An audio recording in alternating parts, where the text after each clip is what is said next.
जिसके सिर पर कृपा गुरु की, वो दुख कैसे आएगा।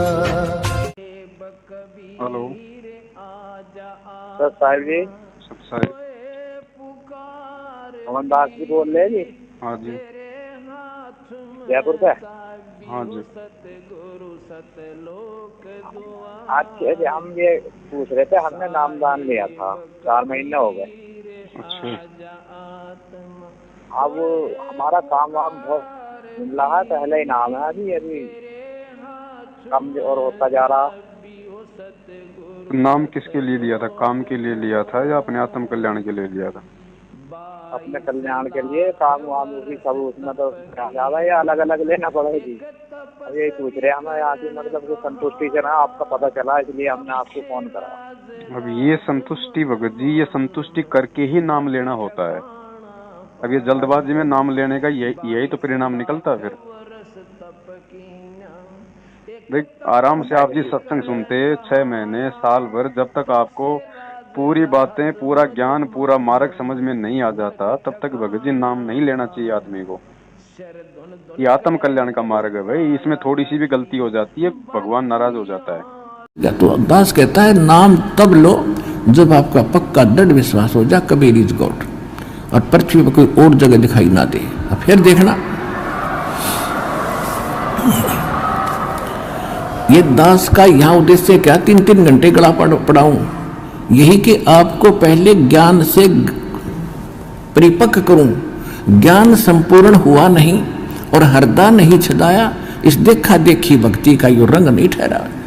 ये देखा देखी आते हैं, फलाना ठीक हो गया, हम भी चलते हैं, आ तो गए, लेकिन मर्यादा पर टेको, और फिर देखो परमात्मा के हाथ, फिर देखो सुखमा लिख के रोज नए नए। तो इसलिए दास आपको पहले मर्यादा बताता है, और मर्यादा के बाद आपको दीक्षा दी जाती है। स्वीकार्य है तो लो, ना और दृढ़ता से ज्ञान सुनो, फिर पक्के हो जाओ। जब लो आप ले लेते हो ऐसे देखेंगे तो भगवान भी देखेगा फिर।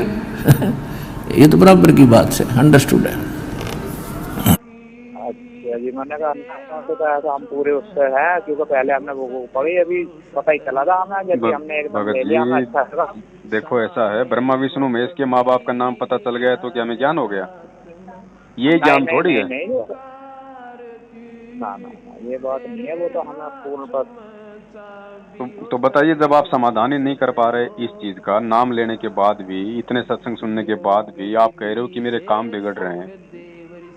भक्ति मार्ग में तो काम बिगड़ते ही बिगड़ते हैं भाई।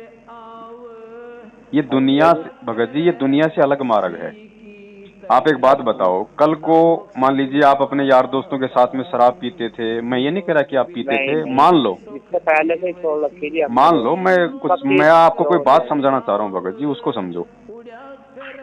मान लीजिए नाम लेने से पहले आप शराब पीते थे, गांजा पीते थे, मांस खाते थे, यार दोस्तों के साथ में जुआ ताश खेलते थे, बड़ा अच्छा जीवन था, बड़ी मस्ती थी, कोई दिक्कत नहीं, सब यार दोस्त अपने को भगवान नजर आ रहे थे कि मेरे तो सुख दुख के साथी यही हैं, इनसे बढ़ के मेरा कोई रिश्तेदार नहीं है। और जैसे ही आप जी को ज्ञान हो जाता है और आप जी उन यार दोस्तों से मिलना भी छोड़ देते हो, ताश खेलना जुआ खेलना तो बहुत दूर की बात है, शराब पीना तो बहुत दूर की बात है, आप उनसे मिलना भी छोड़ देते हो ये सोच के कि यार अब इनकी संगति करेंगे तो उल्टे विचार मन में आएंगे, कोई फायदा नहीं, अपने को भगवान मिल गया, भक्ति मार्ग मिल गया। तो भगत जी वही यार दोस्त आपके वो दुश्मन हो जाएंगे। मतलब जब आप अच्छाई के मार्ग पे चलोगे तो आपका दोस्त भी आपका दुश्मन हो जाता है ना। वही लोग आपकी बुराई करने लग जाएंगे आपकी पीठ पीछे, वो बन गया देखो बाबा, आत्म कल्याण के मार्ग पे चल गया भाई, अब 100 चूहे खा के बिल्ली हज करने जा रही है। मतलब तरह तरह की बातें आपको परेशान करना, आपको वापस उसी मुख्य धारा में लाने का प्रयास उन लोगों का रहेगा। इसी प्रकार भगत जी ये परमात्मा का नाम है, 21 ब्रह्मांड का स्वामी है काल भगवान, और ये गुरुजी ने बताया कि ये झूठे का लोक है, ये पाखंड का लोक है, ये अन्यायी का लोक है, ये कुकर्मों का लोक है, ये दुखों का लोक है। और इस लोक में यदि आप उस काल भगवान के अनुसार ना चल के, यदि आप अपने सतगुरु के अनुसार चलोगे, सत्संगों के अनुसार चलोगे, आप सच्ची राह पे चलोगे, तो भगत जी आपको दुख परेशानी तकलीफ तो यहाँ पे आएंगी ही आएंगी, लेकिन उन दुख परेशानी और तकलीफों का सामना आपको जो करने की हिम्मत मिलेगी वो आपको अपने गुरुजी के सत्संगों से मिलेगी, गुरुजी के ज्ञान से मिलेगी, क्योंकि ज्ञान जो है वो भक्ति की नींव है। इसलिए परमात्मा कहते हैं कि बच्चों नाम चाहे 1 साल बाद ले लो, मैं नाम ही देने आया हूं, मैं तुम्हारे से पहले नहीं जाने वाला, लेकिन उससे पहले ज्ञान को अच्छे से समझ लो, ताकि तुम कल को बात बात पे मेरे सामने अपना रोजना ना रो, दुखड़ा ना रो। इसीलिए तो ज्ञान समझाया जाता है। अच्छा भाई जब बच्चे को हम स्कूल में एडमिट करवाते हैं तो हम सीधे पहले मतलब हेडमास्टर के पास जाते हैं। हेडमास्टर हमें सारी बातें बताता है, भैया ये नियम है, ये ड्रेस लानी पड़ेगी, आपको इतनी फीस भरनी पड़ेगी, बताता है ना वो सारी बातें। हैं तो वो क्यों बताता है? ताकि ये कल को बीच में कोई नई समस्या पैदा ना करें, कल को ये ना कहें साहब हमारे पास तो ड्रेस के पैसे नहीं, भैया हमने तो आपको पहले बता दिया था।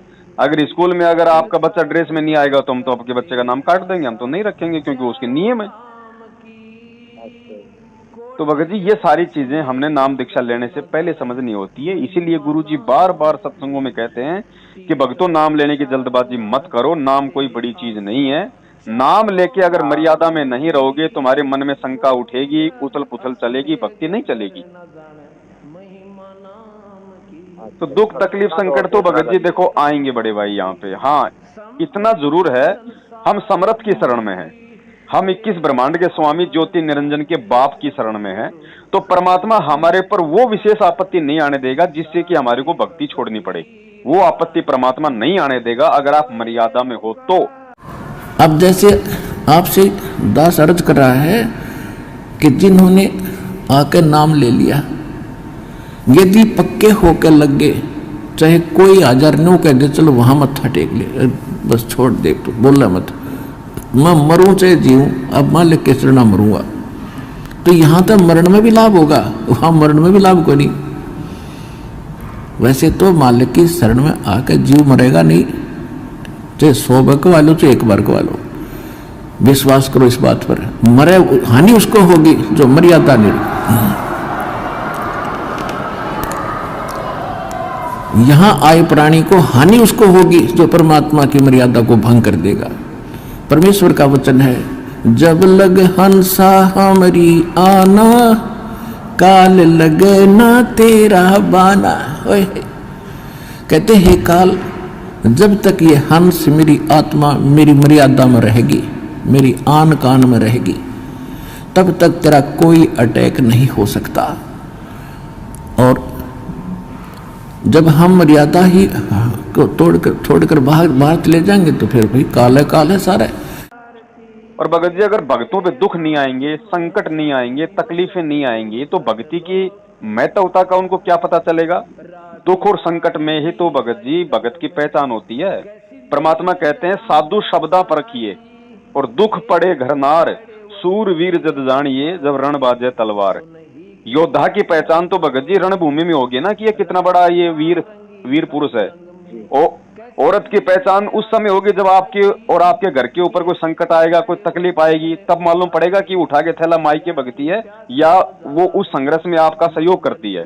और जो भगत होगा, जो साधु होगा, उसकी पहचान भगत जी संकट में होती है। भगत जी कि संकट की घड़ी में भी वो अपने गुरु के ज्ञान को आधार बना के और जो 5 गुण जो उसको दिए हैं उसके परमात्मा ने, शील, संतोष, विवेक, धैर्य, अक्षमा, उनका किस तरीके से वो प्रयोग करता है और अपने एक भगत होने का वो परिचय देता है। आप पे दुख ही नहीं आएंगे, तकलीफ ही नहीं आएगी तो क्या मालूम पड़ेगा भगत जी आप भगत हैं। आपने नाम ले लिया और आपके गुरु ने आपको ये पाठ पढ़ा दिया कि बेटा हमने किसी के साथ में कोई गाली गलौच नहीं करनी, हम भगत हैं, सामने वाला 2 बातें बोले तो अपने को कान बंद करके वो सुन लेनी है, ठीक है। अब कल को आपको कोई गाली निकालता है, बेवजह गाली निकालता है कोई छोटी सी बात के ऊपर, तो भगत जी उसी समय तो मालूम पड़ेगा आपके विवेक का, आपके ज्ञान का, कि आप गुरुजी के आदेशों पे आप जी कितना खरा हो। और आप भी 2 गाली ठोक दोगे उसको उसी समय, फिर क्या हमारा ये सत्संग लेने का फायदा। आप नित्यनियम में भी पढ़ते हो, अपने नित्यनियम के अंदर आपको बहुत कुछ विज्ञान है। विज्ञान माने तत्व ज्ञान है, विशेष ज्ञान है। और इस ज्ञान को आप केवल एक रूटीन में पढ़ लेते हो कि हमने ये एक पढ़ना है, प्रतिदिन नित्यनियम करना ही करना है, लेकिन एक व्यवस्था बनाकर नहीं इसको प्रतिदिन करना चाहिए। जितनी देर भी इसको सुनो, किसी भी पार्ट को, इसके नित्यनेम का जितना भी बुद्धि मन निश्चल हो तेरा आपका, तो ये विचार करे कि इसमें क्या बोला है मालिक ने अपनी वाणी में, क्या आदेश है तेरे लिए। क्योंकि आप पौन घंटा नित्यनेम करते हो, इसमें ज़्यादा से ज़्यादा आपका मन 20% इस नित्यनेम के अंदर आप 20% ही सुन पाते हो। उस 20% को भी यदि आप विचार करो डेली कि इसमें क्या आदेश है मालिक का, और फिर अपने जीवन को सारा दिन, उस दिन को ऐसे ही सुचारू रखो। क्योंकि आपको घर से निकलने से पहले ये पढ़ा इसलिए जाता है कि आपके साथ रास्ते में कोई निकम्मा भी टकराओगा, कोई गाली देने वाला भी मिलेगा, कोई बुंडा भी बोलेगा, कितने कोई आंट भी लावेगा। तो उनके साथ आपने कैसे व्यवहार करना है। आवत गाली एक है, उल्टा हो अनेक, और कह कबीर ना उलटी हुआ रहे एक की एक। इसको पढ़ना नहीं है। मान ले कोई बुंडा बोला है, गलत बोलता है, गाली देता है, तो उसने तो कर दिया यूँ काम, और आप भी उल्टा दोगे तो फिर 4 और देगा कि वो तो पूरे मूड में है, वो तो फुल मूड में है लड़ाई के में, और आप भी आगे से उल्टी बोल पड़ोगे तो वो तो 4 बैठा है। जब बसात क्या उनका मुकदमा रोज कर लेते दिन में। तो कहते परमात्मा आवत गाड़ी एक है, उल्टा हो अनेक, और कहे कबीर ना उलटियो रहे एक का एक। और देख आगे कितनी प्यारी बात कही है। गाली ही से उपजे कलह, कष्ट और मौत, मृत्यु तक तो पहुंच जाती है एक छोटी सी गाली। गाली ही से उपजे कलह, कष्ट और मीच, हार चले सो संत है, लाग मरे सो नीच। हम भगत भी हैं और दूसरा में बुंडा अच्छा बोल रहा है, और उसने मान लिया किसी किस कह दिया, हमने उसका 2 दड़ाक धर दिए, उल्टे भी बोल दिए, फिर वो मारण पर उतारू हो गए, फिर हमने उठोक दिया। हो सकता है आप उससे तगड़े भी हो और अच्छा भी समार दो, फिर आप में और उसमें कसर के रहेगी। आप तगड़े भी हो और आपसे हल्का आदमी भी आपने बुढ़ा अच्छा बोला है, उसने बालक समझ के अनजान है, उससे बचो। तो इन नित्य नियम करने का डेली हमें जो पाठ करते हैं, इससे ज्ञान यज्ञ तो होता ही है। ज्ञान यज्ञ के साथ हमने समाधान भी इसका साथ पैरेलल करना पड़ेगा, तभी इसके पढ़ने का लाभ है। एक लाभ तो हो गया ज्ञान यज्ञ का, और उसके ऊपर अमल हमने किया नहीं, उसका काम फिर सारा बिगड़ गया। तो कहते हैं ये बातें कहन सुन के नहीं भाई, ये कर पाड़न की है। तो भगत जी छोटी मोटी दुख तकलीफ संकट है किस पे, नहीं मुझे ये बता दो। आज तक कोई ऐसा भगत बता दो जिसने नाम ले लिया और नाम लेते सारे सुख मिल गए हों उसको। अरे खुद वो परमात्मा, खुद वो बंदी छोड़ एक भगत की भूमिका कर रहा है संत रामपाल जी भगवान, आज खुद वो जेल में बैठा हुआ है। तो इस चीज को देख के चलो कि खुद वो भगवान जेल में बैठ के ये दुख तकलीफ और संकट झेल के हमें मजबूत करना चाह रहा है कि बच्चों भक्ति कर लो ज्ञान को समझ के। इस 21 ब्रह्मांड में देखो मेरी यहाँ पे ऐसी स्थिति हो रही है, ये काल भगवान है, ये छोटी मोटी पावर नहीं है जिसने ब्रह्मा विष्णु महेश की भी चक्री बना रखी है। तो वो परमात्मा जेल में बैठ के ये संघर्ष करके हमें ये सिखाने की कोशिश कर रहा है कि बच्चों इस भक्ति को और भगवान को मत छोड़ देना, नहीं तो जब मेरे साथ में इस 21 ब्रह्मांड में ऐसा हो रहा है तो तुम्हारी तो औकात ही क्या है, तेरी क्या औकात प्राणी, पेंडा पंथ पकड़बो। तू इस भक्ति को मत छोड़ देना, अपने गुरु से विश्वास मत हटा लेना। तो परमात्मा हमें इस तरह के भगत जी एग्जाम्पल भी तो पेश करके दिखाता है। तुम साहेब तुम संत हो, तुम सतगुरु तुम हंस, गरीबदास तेरे रूप बिना और न दूजा अंश। तुम ही परमात्मा हो, तुम साहेब तुम संत हो, तुम ही यहाँ संत रूप में एक तत्वदर्शी संत की भूमिका भी आप ही कर रहे हो। और तुम सतगुरु तुम हंस, आप ही सतगुरु हो, सच्चा ज्ञान देने वाले और अधिकारी नाम देने के।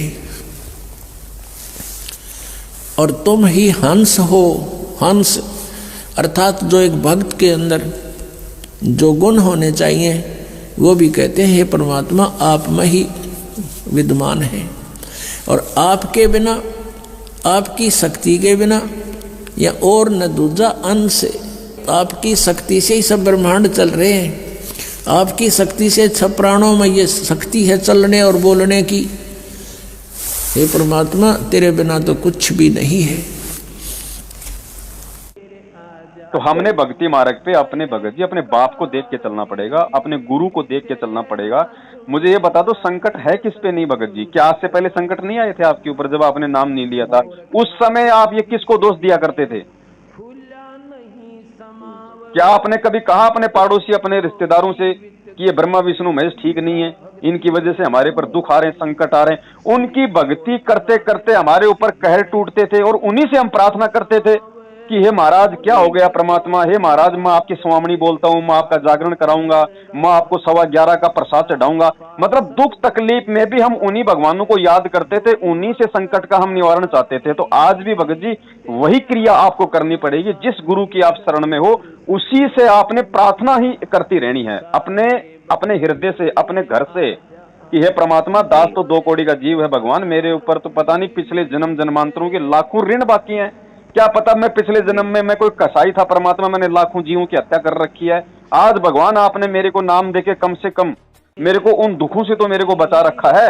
ये छोटे मोटे दुख तकलीफ भगवान कोई बड़ी बात नहीं है मालिक, ये तो आपके बाएं हाथ का काम है, जिस दिन आप चाहोगे उस दिन ठीक कर दोगे। लेकिन परमात्मा भले दुख आए, भले संकट आए, भले ही ये तकलीफ आए, लेकिन परमात्मा मुझे अपनी भक्ति से सुई की नोक जितना दूर मत कर देना, अपने चरणों से दूर मत कर देना भगवान। ये दुख तो मैंने असंख्य जन्म भोगे हैं और इस जन्म भी मैं भोग लूंगा अगर आपकी मुझे प्राप्ति हो रही है तो। अगर मुझे मोक्ष मिल रहा है इस जन्म में तो परमात्मा चाहे पूरा जीवन मुझे दुखों में दे देना, लेकिन अपनी शरण से दूर ना करना। और मालिक की भगत जी खुद की वाणी है एक भगत के लिए कि एक भगत को कैसे संकट में भी अपने भगवान पे विश्वास रखना चाहिए। परमात्मा कहते हैं नाम सहित बेवतन भला। अगर नाम आपको मिला हुआ है सच्चे सतगुरु का और अगर आपको देश निकाला भी दे दिया जाता है तो कहते हैं नाम सहित बेवतन भला, जो दर दर मांगे भीखा, भले तेरे को भीख मांग के अपना पेट भरना पड़ जाए। और परमात्मा कहते हैं क्या हुआ छत्र की छाया चाल है वो राजपाट दिल्ली का। ऐसे भगत के सामने तो जो देश का जो राजा है, जो हमेशा मतलब छत्र के नीचे चलता है, सारी सुख सुविधाओं से लैस है, वो भी 2 कौड़ी का है उस भगत के सामने। भगत जी मीरा का उदाहरण दिया भगवान ने, मंसूर का उदाहरण दिया, धन्ना भगत का उदाहरण दिया। ये क्यों दिए हमें भक्ति मार्ग पे परमात्मा ने दृढ़ करने के लिए कि बच्चों वो भी भगत थे और देखो भक्ति करते करते उनके ऊपर कितने दुख आए। मंसूर के भगत जी शरीर का अंग अंग काट दिया, उसने परमात्मा का नाम लेना नहीं छोड़ा। एक सिमली नाम की लड़की थी और वो किसी गुरु से उपदेशी थी, आस्था भगवान में गणी थी और प्रारंभ से ही ये ऐसा रहा है कि जगत और भगत का आपस में मतभेद बना रहा और जिस कारण से भक्तों को बहुत कठिन यातनाएं सहन करनी पड़ी। संसार की रीतियां, सांसारिक जो परंपराएं हैं वो यहाँ इस काल के जाल में रहने के लिए व्यवस्थित है, एक व्यवस्था है। और जो लोग परमात्मा से परिचित नहीं है वो इन्हीं में व्यवस्थित है।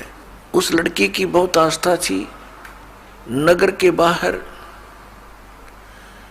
एक साधु का आश्रम था। वो लड़की उस महात्मा को आहार करा के आती थी, उनकी सेवा भी करती थी और शाम के समय अपने घर आ जाती थी। कुल के लोगों ने, परिजनों ने बहुत कुछ प्रतिबंध लगाए लेकिन लड़की नहीं मानी। उस सिमली का एक भाई था, मंसूर नाम था उसका। उसको अन्य व्यक्तियों ने कहा कि आपकी बहन शाम के समय और गैर टाइम को वक्त जाती है संत के आश्रम में। देख ले भाई, इज्जत का सवाल है और पूरे नगर में चर्चा चलती है अपनी बहन को मनाकर। अब मंसूर ने सोचा भी पहले ये देख तो लूं, वास्तव में वहां उस आश्रम में ऐसा क्या है। इस दृष्टिकोण से जब उसकी बहन शाम के समय प्रतिदिन जाती थी साधु का भोजन लेकर, जिस दिन घर वाले भोजन नहीं देते थे तो वैसे जाती थी, उनकी सेवा कराती थी, कोई कपड़े धोआती थी, कुछ देर उनकी चरण दबा देती थी। अब मंसूर ने भाई ने सोचा कि सीधा संत से बोलना अच्छा नहीं होता, साधु संत बड़े सहनशील होते हैं और सिद्धि युक्त होते हैं, अपराध के विषय में कुछ उठपटांग कहना हानिकारक हो सकता है। उसने क्या किया कि आश्रम के बाहर खड़ा हो गया और जैसी भी कच्ची पक्की कोई द्वार थी उसके अंदर कोई सुराख था, उस सुराख से वो देखने लगा। छोटा सा आश्रम था, को 100 गज का होगा, गणित करना 150 गज का, और उसमें एक झोंपड़ी डली हुई थी। संत जी बाहर बैठे थे, गर्मियों के दिन थे, चंद्रमा की रोशनी थी। तो उसने देखा कि लड़की ने जाके भोजन कराया महात्मा को, फिर बर्तन साफ किए, 1-2 कपड़ा धोआ, फिर महाराज जी के चरणों को दबाने लगी, सेवा करने लगी। तो क्या हुआ कि ऐसे उस महात्मा ने हाथ किया, आकाश से एक अमृत का प्याला आया, संत ने पिया, आधा उस बेटी को दिया। संत ने कहा कि बेटी, इसमें से थोड़ा सा एक नालायक व्यक्ति खड़ा है, उसके भी मार देख छींट, इस सुराख के अंदर से जा और उसके भी लगा दे, थोड़ी सी कल्याण हो जा। एक नालायक व्यक्ति खड़ा है। अब उसने जाकर के, लड़की ने आदेश पालन करना था, उस सुराख में से ऐसे कर दिया। उसने देखा कौन है, कैसे है, तो उसके भी जीभ पर वो थोड़ा सा अमृत की छींट लगी। एकदम उसके हृदय में एक विशेष प्रेरणा हुई कि मैं बहुत पापी हूं, मैं नीच हूं, और ऐसे पाक साफ महापुरुष के विषय में मेरे मन में दोष आया। रोता हुआ आश्रम के अंदर प्रवेश हुआ और कहा, महाराज मुझ पापी का भी उद्धार हो सकता है। मैंने आपके बारे में बहुत गलत सोचा। उस संत ने कहा, बेटा जब तक बोध नहीं होता, ज्ञान नहीं होता, तब तक प्राणी के ऐसे अपराध अक्षमा करने योग्य होते हैं। और बेटा कोई जानबूझ कर करोगे, दीक्षा उपदेश लेने के बाद आपके मन में ऐसा संत के गुरु के प्रति दोष आता है, तो फिर आप पाप के भागी भारी बन जाओगे। काफी देर सत्संग सुनाया। प्रतिदिन वो भक्त अपनी बहन के साथ दिल्ली आने लग गया। खूब सत्संग सुना, दोनों बहन भाई मिलकर सेवा करते थे। फिर क्या हुआ कि उसके हृदय में एक ऐसी प्रेरणा हुई, अनल हक। उस संत ने उसको एक मंत्र दे दिया, अनल हक, कि इसका जाप किया कर। अपन आत्माओं, पिछले पुण्यकर्मी प्राणी ही परमात्मा की खोज में लगते हैं, उनको ही इतना शीघ्र इन बातों का असर होता है, संत के वचनों का। तो महान पुण्यात्माओं में से एक था मंसूर, और संत की कृपा से उसके पिछले पुण्य स्टार्ट हो जाते हैं, उदय हो जाते हैं, और वो प्रेरित होकर के वो भक्ति प्रारंभ कर देता है। जैसे एक फॉर एग्जाम्पल, जैसे कोई कटोरी में घी डाल रखा है, उसमें एक ज्योति भी रखी है, और वो ज्योति जला रखी थी, बुझ गई, घी भी है उसके अंदर, बनी बनाई बाती भी उपलब्ध है। एक सीख लगाने की आवश्यकता है, वो जग जाएगी।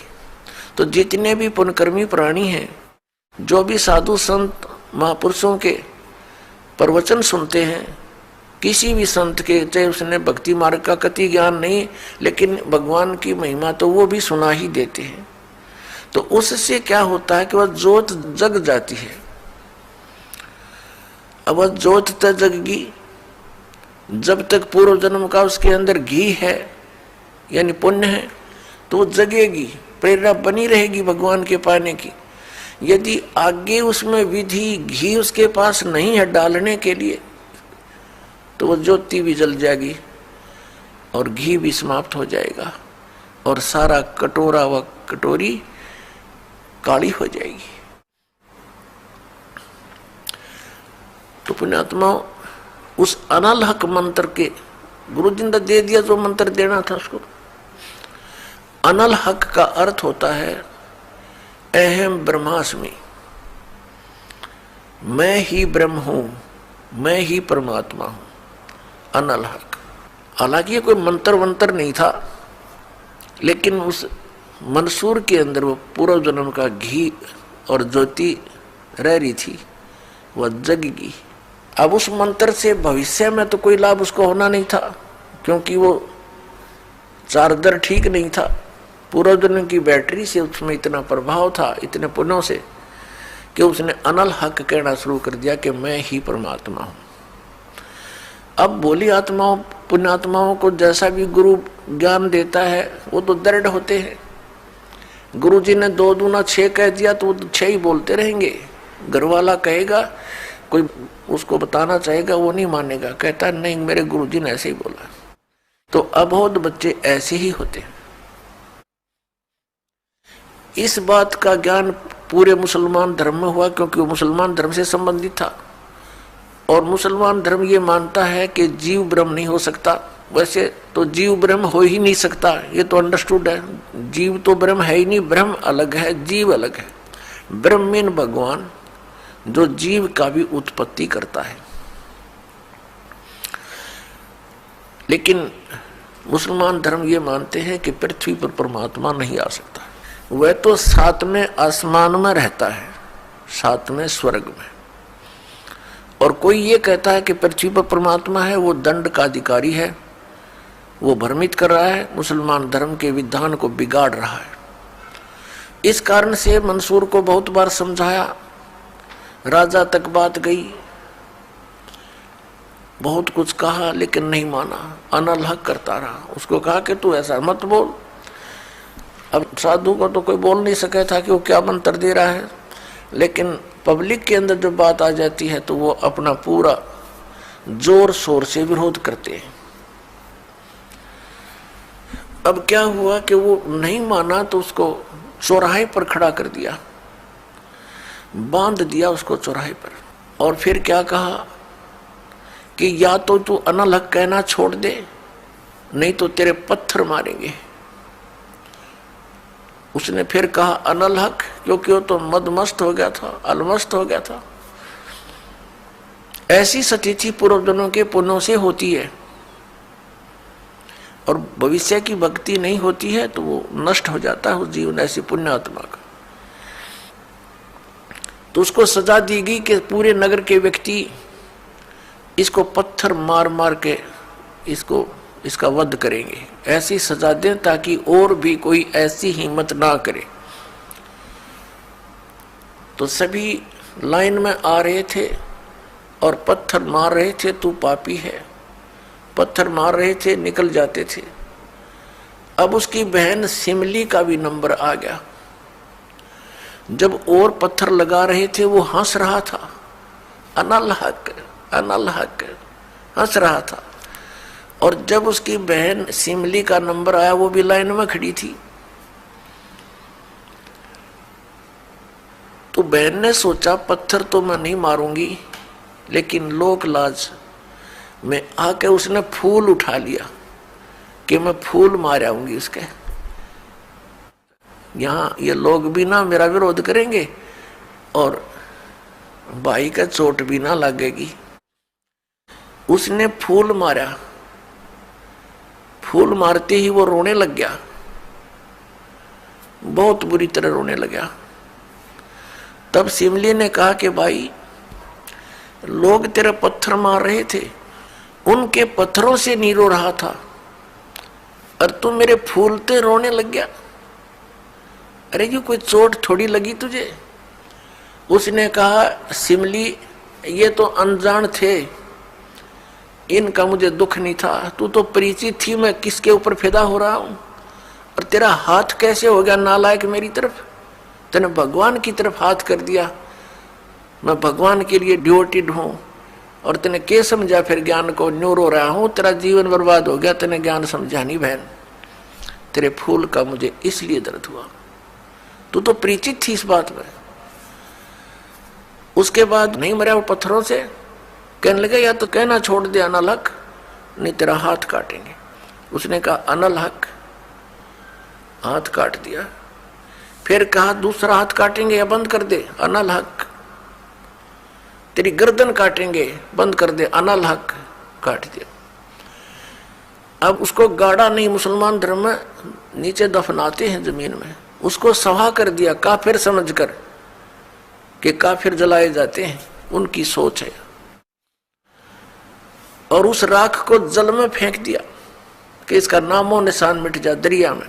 कहते हैं वो राख भी, ऐस भी, वो बबूत भी अनल-हक अनल-हक अनल-हक करती जा रही है।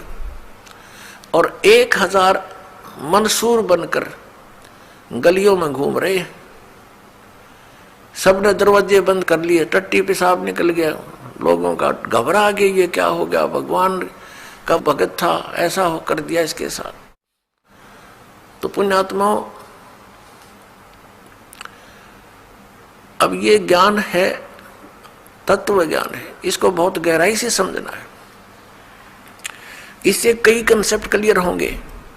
अब प्रसंग तो चला है कि जिस परमात्मा के पाने के लिए और जिस लोक में जाने के लिए महापुरुषों ने ऐसी कुर्बानियां दी, तो कैसा है वो भगवान, कैसा होगा वो देश, ये अंडरस्टूड है। दूसरी बात ये है इसके अंदर कि कोई ये सोचे कि अनल-हक मंत्र से उसमें यह शक्ति आ गई थी, नहीं। उस अनल-हक मंत्र के जाप करने वाला पूरा गांव था, नगर था, आसपास के और भी बहुत लोग थे जो वैसे उपदेशी थे, आसपास के बहुत से उनके शिष्य थे, लेकिन वो गुप्त रखते थे, सामने किसी को बताते नहीं थे, लोक लाज के कारण। तो कहने का भाव ये है कि उस एक मंसूर के अंदर ये क्यों काम कर गया और सिमली में नहीं कराया उसने? ये पिछले ही पुण्य से होते हैं पूर्ण हंस मुराद, ये पूर्व जन्म के संस्कार थे, उस मंत्र का इसमें कोई योगदान नहीं था। अब प्रसंग जो चल रहा है उसी पर हम थोड़ा सा डिस्कस करते हैं। मीराबाई को भगत जी राजपाट छोड़ना पड़ गया, वृंदावन में जाके साधु संतों के बीच में उसको रहना पड़ा। उस बहन को आज से 650 साल पहले, भगत जी आप और हम तो क्या तकलीफ उठा रहे हैं, मुझे ये बता दो। आपको 2 टाइम का भोजन तो मिल रहा होगा ना, सुख शांति से, शरीर पे पहनने के लिए कपड़ा तो मिल रहा है ना। उन भक्तों जी अब जैसे हमारा पूरा 4 टाइम हो गया, दूसरा नाम ले लें या ना, मतलब पहले में लग जावे, तो हमने कुछ बात ऐसी सुन रखी कि वाले कुछ वो कर रहे हैं, आपका हमें सच्चा पता चला तो इसलिए मालूम कर रहे हैं। जो बात आपने सुनी है बिल्कुल 100% सही है। ये जितने भी नामदान केंद्र हैं ये गुरुजी के आदेश से नहीं खुले हुए हैं। सारा का सारा सिस्टम गुरुजी का परिवार हैंडल कर रहा है, और गुरुजी का जो परिवार है वो गुरुजी को एक मानुष मानता है, गुरु भी नहीं मानता। गुरु तो बहुत दूर की बात है, उनको एक मानुष मानता है। हम तो मान रहे हैं, हमने तो मान लिया। तो नाम अगर आपको मिल गया है, चलो नाम भगत जी आपने ले लिया, आपको सच्चाई का नहीं पता था, इसमें गलती आपकी नहीं है। नाम वो भगवान का है, अगर आपने ले लिया है अनजाने में तो नाम में कोई कमी नहीं है, नाम भगवान का है। नाम की कुछ मर्यादा है जो आपको दी गई होंगी, उन मर्यादाओं में रह के अपना काम करोगे, अपनी भक्ति करोगे, नाम का परमात्मा पूरा लाभ देगा, ध्यान रखना। लेकिन अब जानबूझ के यदि हम सांची तजेंगे भगत जी, अब मालूम पड़ गया आंखों के सामने मटके में कुत्ता पेशाब कर गया और उसके बाद भी हम उस पानी को पिएंगे तो वो हमारी गलती है। अब कोई नाम नहीं लेना आपने, ये प्रथम नाम है ना, ये सबसे बड़ा नाम है भगत जी। इस प्रथम नाम के अंदर सारे नाम है। इतने गुरुजी नाम है, इतने भाई इसी करो जावे। बिल्कुल भगत जी, कहे कबीर सुनो भाई साधो, मैं तो हूँ विश्वास में। भक्ति विश्वास की है, अगर विश्वास और मर्यादा के साथ है, अगर इस प्रथम नाम का भी आप सही से जाप कर लोगे, अगर इस प्रथम जाना तो इतने संगत में भी ना जावे। भगत जी संगत में जाओगे किसके पास? उसके पास जाओ जो आपके गुरु जी के ज्ञान के अनुसार चल रहा है। रोज हम तो टीवी में देख लें जी, तो वही सत्संग है। और जो सत्संग हो रहे हैं वहाँ कौन से भगत जी गुरु जी आके ऊपर से सत्संग कर रहे हैं? वही तो टीवी वहाँ पे चलाया जाता है। तो वही सत्संग सुनने के लिए जो आपके घर पे है, आपके मोबाइल में है, वही सत्संग सुनने के लिए आप अपना समय और पैसा बर्बाद करोगे, फायदा क्या है? और ठीक है अपन वहाँ पे जा भी सकते हैं, लेकिन ये देख लो वहाँ जाने से पहले कि जो मेरे गुरु भाई हैं, जो वो सत्संग करवा रहे हैं, क्या वो खुद वो गुरु जी के वचन पे चल रहे हैं? क्या वो राजनीति करने वाले तो नहीं है? वो जाटों के आरक्षण में भक्तों का दान बर्बाद करने वाले तो नहीं है? वो पीले पर्चे को अपना गुरु मानने वाले तो नहीं है?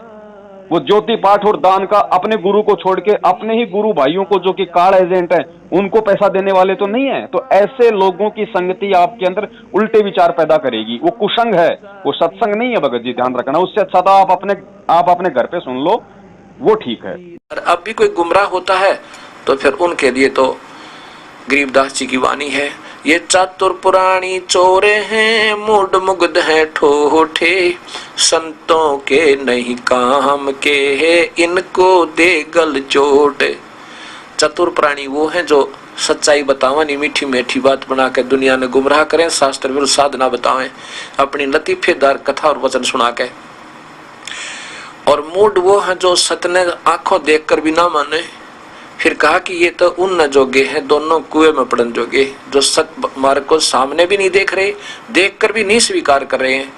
तो वो तो चोर बताए जो शास्त्र विरुद्ध साधना बतावे, वेदों में लिखा कुछ बतावे कुछ, कुरान शरीफ में लिखा कुछ बतावे कुछ, पवित्र बाइबल में लिखा कुछ बतावे कुछ। पवित्र बाइबल में कहीं लिखा कि मांस खाओ।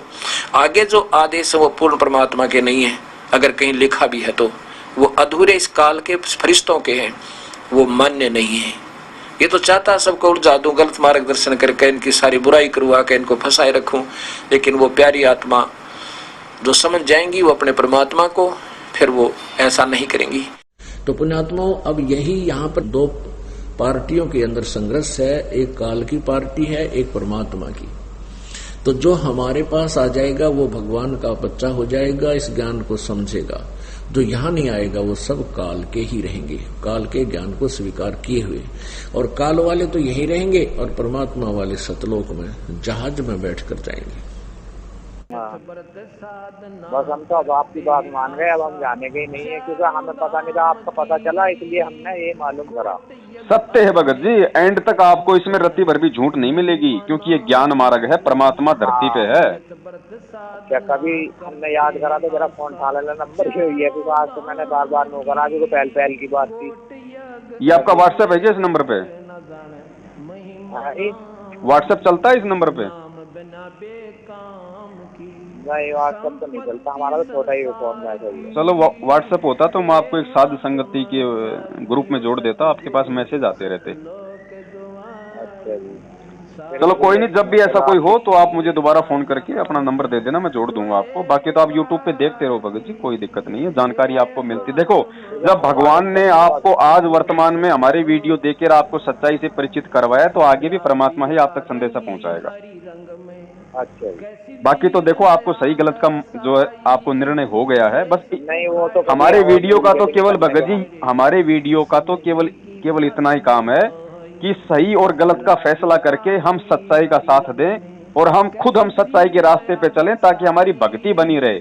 अब एक तरफ तो आप मटके में पानी भर रहे हो, आप जी भक्ति कर रहे हो, दूसरी तरफ नीचे उसमें छेद हो रहा है, आप जी मैनेजमेंट के उल्टे सीधे आदेश मान रहे हो, राजनीति कर रहे हो, आरक्षणों में जा रहे हो, इशारे की तारीखों पे जा रहे हो, इनको ज्योति पाठ का पैसा कर रहे हो, तो आपने उस मटके में छेद कर दिया। तो ऊपर से पानी भी डालोगे, नीचे से निकलता रहेगा, फायदा क्या? अब ये सच्चाई आपको मालूम पड़ गई, इन काल एजेंटों का यदि आप साथ छोड़ दोगे तो सोचो आपने उस मटके का छेद बंद कर दिया। अब आप जो भक्ति करोगे वो आपकी संग्रह तो होगी भगत जी, उससे आपको फिर लाभ मिलेगा। ठीक है। आज से पहले आपकी मर्यादा खंडित हो रही थी, आपको कोई लाभ नहीं मिल रहा था, तो सबसे पहले तो भगत जी परमात्मा के दरबार के आगे आपने जिन जिन लोगों ने नाम दीक्षा ली हुई है सारे के सारे बंदी छोड़ को दंडोत करना, मालिक से तमाम जाने अनजाने की गलतियों की समायाचना मांगो और आगे से परमात्मा को ये संकल्प करो कि परमेश्वर जब तक आप इस जेल से नहीं आ जाएंगे, भले परमात्मा आप आओ सुबह, आप आओ 2 साल में, आप आओ 6 साल में, आपकी मौज है, जब तक आप नहीं आओगे तब तक परमात्मा हम किसी भी कुपात्र को आपके परिवार वालों को चवन्नी भी दान का नहीं देंगे, ना हम ऐसे मनवश लोगों की संगति करेंगे जो लोग आपके ज्ञान के विरुद्ध चल रहे हैं। अगर हमारा कोई सच्चा भगत भाई होगा, हम उनकी साथ संगति से हम जुड़ेंगे, हम उनसे संपर्क रखेंगे। बाकी परमात्मा आपके सत्संगों से बढ़ के ना कोई भगत हमें सहारा दे सकता है। और जब आप आ जाओगे, आप जी हरियाणा में आओगे, बिहार में आओगे, पंजाब में आओगे, जहां आप बुलाओगे परमात्मा, जिस जगह पे आओगे उसी समय हम आपके कुत्ते आपके पीछे पीछे दौड़े चले आएंगे। सीधी सी बात है भगत जी, बाकी अपना धंधा करो, अपना काम करो, ये सीधी सी भक्ति है। ये भक्ति मार्ग में ड्रामे नहीं चलते, ये दूसरे पंथों की भक्ति नहीं कि आज गुरुजी उज्जैन में आ रहे हैं, आज गुरुजी का सत्संग जो है वो मथुरा में है, ध्यान ही नहीं है वो जना किस कारण है, वो तो दिखा रहे दुनिया में, ये तो हमारे मन में अपने आप ही है जी। बाकी भगत जी 90% संगत जो है वो आपकी सच्चाई सुनी तो हमने इसलिए फोन करा। भाई हम भी तो 7 साल से भक्ति कर रहे हैं, हमारा तो बाल बाका नहीं होने दे रहा भगवान। ये मैनेजमेंट वाले ये कह रहे हैं कि हम सारे काम कर रहे हैं, हम तो पीले पर्चे भी मानते हैं, तारीखों पे भी जाते हैं, ज्योति पाठ भी करा रहे हैं। इनके भगत जी बक्कल उतरने लग रहे, एक्सीडेंट में इनकी मौत हो रही, तो भगवान इनके साथ है या हमारे साथ में है? ये ज्ञान मारा गया, बिचली पीढ़ी है, शिक्षा इसीलिए दी है भगत जी। हमने आज निर्णय करना पड़ेगा, 650 साल पहले कितना भेड़ चाल में चलेंगे तो आज भी वही स्थिति होगी हमारी। ठीक है, तो घबराने की जरूरत नहीं है, भगवान आपको मिल गया, भक्ति मिल गई, इससे कोई माइकलाल छीन नहीं सकता। और इस भगवान और भक्ति के अलावा दुनिया में कोई जगह नहीं है। तो ज्ञान को आधार बना के प्रार्थना लगाऊंगा, घर पे लगा दे मैं।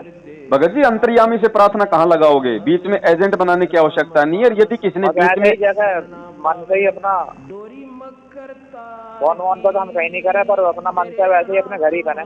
देखो भगत जी, अगर ऐसी कोई समस्या को दुख आपको भाई ऐसा है भगत जी, पहली बात तो हम अगर भक्ति करेंगे तो मालिक ऐसी कोई बड़ी समस्या तो दास ने आपको पहले बता दिया आने नहीं देगा। बाकी छोटा मोटा खांसी जुकाम सर्दी भगत जी ये तो नॉर्मल सी बातें है कि नहीं। छोटी मोटी दुख तकलीफ तो देखो सबको आती रहती है, क्योंकि हमारे भी तो जन्म जन्मांतर के इतने बिगड़े हुए हमारे वो कर्म है।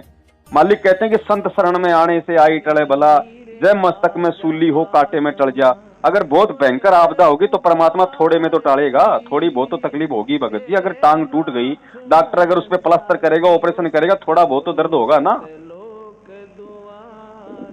बाकी ऐसी कोई समस्या भगवान नहीं आने देगा, ऐसी कोई बीमारी, ऐसी कोई परिवार में कोई दुर्घटना नहीं होने देगा जिससे कि आपका भक्ति से विश्वास उठ जाए। वरना फिर भगवान की भक्ति का क्या मतलब है? अगर दुनिया वालों की तरह अगर हमारे दुख तकलीफ संकट आने लग गए, अकाल मौत होने लग गई, तो फिर हम भक्ति क्यों कर रहे हैं फिर? ठीक है जी। तो विश्वास रखो भगत जी, परमात्मा आपके घर में है, आपके घट में है। आप रोज आप संध्या आरती करते हो, घट ही में गंगा, घट ही में यमुना, घट ही में है जगदीश। जगदीश कौन है? आपका गुरु तो है। मोकू कहाँ ढूंढे रे बंदे, मैं तो तेरे पास में। बाकी मूर्ख हैं जो इशार तारीखों पे धक्के खाते हैं, इन फर्जी आश्रमों में धक्के खाते हैं। आप परमात्मा ने आपको ज्ञान दिया है, तत्व ज्ञान दिया है, उसको आसरा बनाओ भगत जी। ठीक है जी। ठीक है बड़े भाई, ठीक है जी, ठीक है। सत साहिब रब हुण कसी फिरे निशाना, तड़प रहियां ने जीउंदियां जाना, मौत भी लभदी फिरे बहाना, लगदा है रब युग पलटा के सतयुग वाला लियाऊ जमाना, निशाना बच गया है, हो जावो होशियार, छानना लग गया है। आओ सब हुण लेना सीखिए, सच नू सच ही कहना सीखिए, रजा च मांगट रहना सीखिए, याद रखी राहों दिया सुखिया, सुख दे के दुख लेना सीखिए, बिगल हुण बच गया है, हो जावो होशियार, छानना लग गया है। रब दा छच हुण छटदा दाने, ਭੱਠੀ ਦੇ ਵਿੱਚ ਉੜਕਣ ਦਾਣੇ